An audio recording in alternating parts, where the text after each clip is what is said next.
Bago ko po ibigay ang aking mensahe sa ating ginagawang meeting de Banse, let me take this opportunity na pasalamatan kayong lahat. 2 araw mula ngayon ay tapos na ang kampanya. Kukunin ko ang pagkakataong ito, pasalamatan kayong lahat. Isang karangalang mangampanya kasama kayo. Isang malaking karangalan na ipaglaban kayo, mga mahal kong Pilipino. Isang malaking karangalan na ipaglaban ang kalayaan at soberanya ng ating bansa. At ngayong gabi, tanggapin ninyo ang aking taos-pusong pasasalamat, Luzon, Visayas, Mindanao, at sa lahat ng Pilipino saan mang panig ng mundo.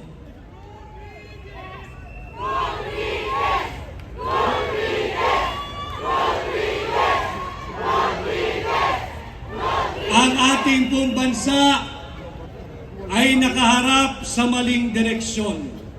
Maling direksyon ang tinatahak ng kasalukuyang administrasyon. At hindi natin maaasahan na tayo'y mapupunta at makakarating sa ating destinasyon kung mali ang ating tinatahak na landas. Isinuko ang ating soberanya. Nasaksihan natin lahat, pati ang mga kasamahan nating magigiting na miyembro ng pambansang pulisya na naririto ngayong gabi.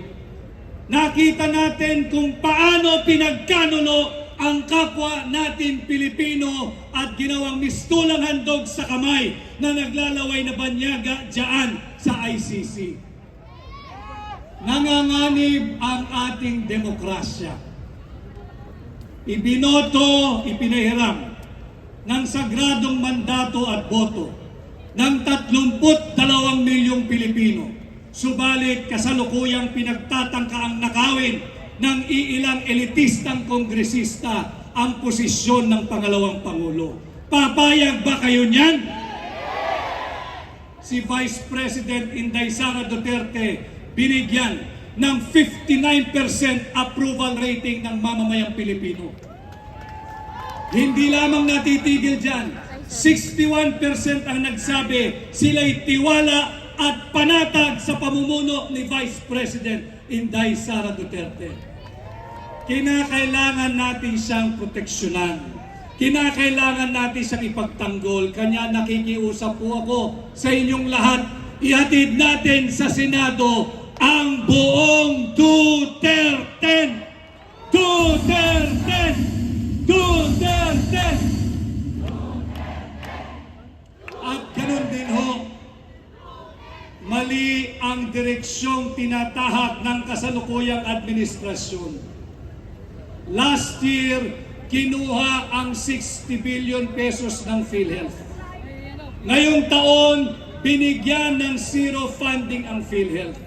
Ito ay sa kabila na nalalaman nila na karamihan sa ating mga Pilipino, kasama kayo, kasama ako, karamihan sa atin, we are just one hospital bill away from poverty. Binigyan mo pa ng zero funding ang PhilHealth. Nasaan ang puso ng administrasyong ito? Kanya hinihingi ko po ang inyong tulong sa pagsasara ng ating kampanya ngayong gabi sa ating meeting de Banse. Tulungan po ninyo ang buong Duterte. At ako naman po ang inyong lingkod, malayang nagpasuri, nagpakilala, nagpakilatis, nagpatimbang sa inyo.